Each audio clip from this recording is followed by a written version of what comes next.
Welcome back to Cooking with Kayla D. I'm Kayla, and this is my husband Randy. My disclaimer. If you haven't done so, please subscribe and remember to hit that notification bell so you get all the up-to-date episodes. Also, feel free to to leave a comment so we can get to know you and hear your feedback on our videos, and also share. Sharing is caring. Today we're going to be making an ice cream cake because it's my husband's birthday. So let's get to making that cake. For your ingredients, you're going to need a box of cake mix, your choice, and you're going to follow the back directions with the eggs, water, and oil. Also, you're going to need 2 containers of ice cream of your choice, a can of condensed milk if you so choose. It is an optional ingredient. And the chocolate chips of your choice to make ganache topping, as well as coconut oil for the ganache. And before we get started with that, let's sing a song. Happy birthday to you. Happy birthday to you. Happy birthday, dear Randy. Happy birthday to you. All right. Now let me make a wish. And here we go with our ingredients. I chose chocolate because my husband's favorite ice cream is chocolate mint. So we are making a chocolate mint chip ice cream cake. So I have my box of chocolate cake mix. I'm using olive oil for my oil, and then also my 3 eggs and my water. So I'm going to go ahead and I'm going to blend my water, oil, and eggs up together and then add in my cake mix. But first, when doing my eggs, I like to crack them in a small bowl one by one just to make sure that there are no eggshells in there, especially when making a cake. There's nothing worse than having people over and they're getting eggshells in their cake. We don't want that. So definitely one by one, check your eggs. You might see when you have brown eggs a little brown spot near the yolk, and that is not a shell. If you've ever seen one, it is just a part of that type of chicken. It's just a tiny little piece of the egg. So you can go ahead and leave those little brown spots. There is a difference between those and the shells, just to let you know. And so we're going to go on here. I pour my oil in first. And once I have my oil into the bowl, then I add in my eggs and then my water. And I go ahead and use a whisk and I whisk that together until it is well incorporated. I do not want to over whisk this though, because you do have a tendency to start making a really thin mayo and you don't want to do that. But I do like to do it this way instead. I just find that it's easier to blend the cake mix into your wet ingredients rather than putting your cake mix and then adding wet ingredients to it little by little or dumping it all in at once. It just seems that the eggs break up a lot easier when blending them into the oil and water mixture first. And then I'll add in my cake mix, about a quarter of it at a time, and blend it up until I've got it all well incorporated. Once I have each step incorporated and the batter is smooth, then I'll go ahead and grab my baking sheet of choice. I'm doing a sheet pan just to make it easier on myself because this is my first ice cream cake.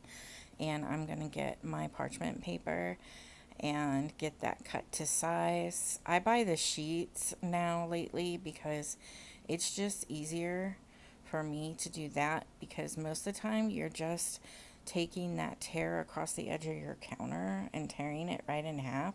It's so simple, and then it generally will fit right into whatever pan you're using. Then you can always save that other piece for later on, which with the ice cream cake we will definitely be using. I like to use parchment paper because it keeps the cake from sticking to the bottom. And because we're doing layers here with an ice cream cake, you're going to want to be able to pop that cake out very easily later, because you're going to want to put your ice cream into it too so it comes out to the same shape. So I went ahead and I sprayed my pan all the way around and got my parchment paper in there. That way my cake does not stick to the sides or to the bottom. And then I sprayed the parchment paper again with the oil. That way the cake, it just peels right off of my cake. Then I went ahead and added the batter just directly into the pan. And it does not have to be perfect, because when you're doing cake mix into your pan, all you have to do is just gently shake your pan around and kind of tap it on your counter a little bit, and it will definitely smooth to the sides, because as you can see, I just scraped my paddle. I didn't worry about getting my cake batter into the corners, because you're going to see me do that right here. But I did use a paddle, that way I got most of the batter into the container. We don't have any children around here to lick spoons, so we try to get as much of it as we can. So you just shake it and tap it like you just saw here, and it just smooths out that batter evenly. You're going to follow your box directions and bake that cake according to your box. Once your cake is out, you're going to want to let it cool for 30 minutes to an hour. And once that 30 minutes is up, or your hour, you'll want to take something where the cake won't stick too much and put it over the cake when it's cool and start pressing down to kind of flatten it as much as you possibly can. If some of the cake does tear up, do not worry about it, because that's the side you're going to flip onto the ice cream, so no one's going to see it anyhow. Then you want to get something that's small and round to poke holes into your cake if you're using the condensed milk. And you'll want to start poking holes throughout your cake, so then you can pour the milk over. This will just help to moisten your cake and also sweeten it. We are going to use the dark chocolate chips to cut that sweetness, so don't worry about it being too sweet if you're making the mint and chip like we are. So I'm going to go ahead and just pour that sweetened condensed milk over the top of the cake as well as I can. Once I have that all out of the can, I'm going to go ahead and smooth that over as evenly as I can, making sure all the holes are full. And it doesn't have to be perfect, just as long as you get it all the way around. I found that using one of these small spatulas works very, very well. I got mine at, I think, Home Goods originally, and within a month it had broke. So then we decided to go to Bed Bath & Beyond and look there, and they had a lot of little mini baking gadgets, and that's where I ended up buying a lot of them. I've had them over a year and a half. I use them very frequently, and they have all lasted quite a long time. So I would recommend going to some type of a kitchen store to get these, because some of the other stores, they might not last that long.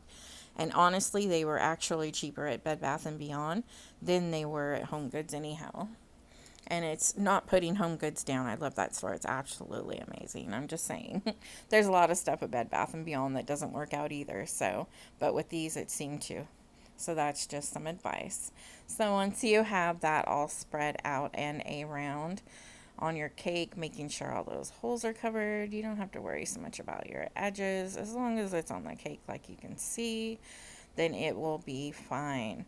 Then you're going to want to stick this in the freezer, and you want to freeze it for about 2 hours at least. I'm using the mint and chip ice cream, and this was like a last minute thing. I'd had one in the freezer, so I had to order another one from Food Lion. So once you get your ice cream, I used my ice cream scooper to get it out, because it was super firm still. And so once I had it all out, all my scoops in, I kind of just played around and used a glove so it didn't freeze my hand off as much. And I pressed it into the pan that I removed the cake from, and made sure to fill in any gaps or holes. You want to make sure it's firmly pressed in so it holds your cake well, because we're making it the easy way, and this is going to be the bottom of your cake. It's just an easier way for me to take it and travel with it. And since we're having his birthday celebration with some friends at their house, we are going to be doing it this way. And once you have it all firmly pressed in, you can go ahead and pick up your cake, flip it upside down with that condensed milk side onto the ice cream, rip the top of that parchment paper off the bottom of it. And as you can see, it's like perfectly flat. Try to press it into your ice cream well. I did not press it in enough, and my cake had shrunk in the freezer, so it wasn't the same size as the pan anymore. And so I should have pressed it firmly down till the ice cream came up to the sides, and I did not. And so I had little gaps going around, which is not a big deal on my cake where the ice cream was sticking out all the way around. But if you want it to look more professional, continue pressing your cake at this point until it actually goes down into the ice cream and the ice cream comes up on the sides level with the cake. If you're not worried about it, then don't worry about it. If you're using round pans, then you would not need to worry about that because you're going to be matching your ice cream up with your cake. Make sure to cover your cake very tightly so it does not get frostbitten with some plastic wrap or foil. I chose the plastic wrap just because it's mine I got at Walmart, and it seems to stick really well and stretch well, and it stays. Even though it is great value brand, it actually is pretty good. And then stick it in the freezer. You'll want to freeze it for at least 2 hours so it combines together. Now we're working on our ganache. I've got my dark chocolate chips, and I'm not going to use the whole bag because you don't need the whole bag. I just want to cover the top, and so I used almost the whole bag, about a cup of chocolate chips, just like heaping a little over the top, like rounded. So there was still like probably a third to a half cup of chocolate chips left in the bag, and that's about all I needed. Then I went ahead and got some coconut oil. I find that coconut oil is the best for making ganache. It just works so good, and your chocolate will not taste like coconut. But you want to use about a tablespoon, a little over a tablespoon for this amount, but you don't want to use too much. So I did about a rounded tablespoon, so it was kind of like a tablespoon and a half, almost 2 tablespoons of the coconut oil, and it actually worked out perfect. It helps to melt and make your ganache smooth, but it also helps to give it a beautiful shine. It works way better than butter. Butter will burn your chocolate. You want to microwave this in 20-second intervals. So you'll microwave it for 20 seconds, pull it out, stir it, and then put it back in 20 seconds and continue to do that till it's fully melted. The reason you don't use butter is because it will burn your chocolate. It will also burn the butter. And so if you don't have coconut oil, I recommend using olive oil or avocado oil. Those work out great as well. So once you have that melted, this is your first 20 seconds. You're going to want to go ahead and stir that around. It's going to slightly be melted, but not too much. A lot of people do 30 seconds at a time, but I only do 20 seconds when I'm not using a full bag of chocolate chips because I do not want to risk burning that chocolate. If that chocolate gets overheated, it will actually start drying in some areas. Then it will not melt correctly. It will be clumpy and burnt.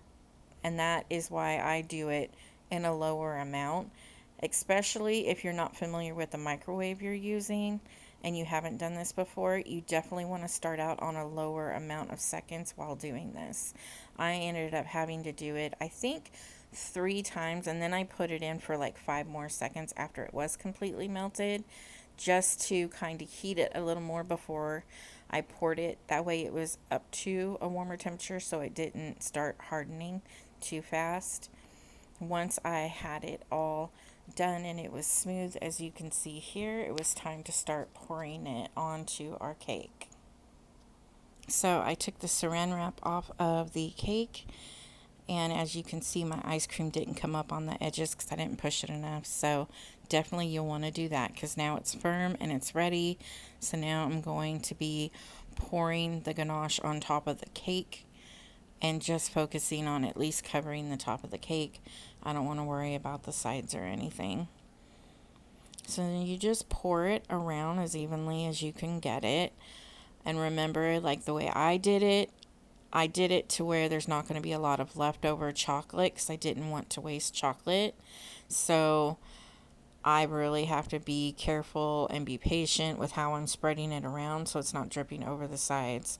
Yes, I could have went ahead and just continued and melted more chocolate, but I didn't even want to mess with it because it was looking beautiful as it was. And it's not about being perfect. It's just about making a delicious cake that looks decent and everyone's going to like it because it tastes good. I mean, honestly, everything came already from the store ready to go practically. So it's not about baking this homemade. It's more about just practicing making an ice cream cake.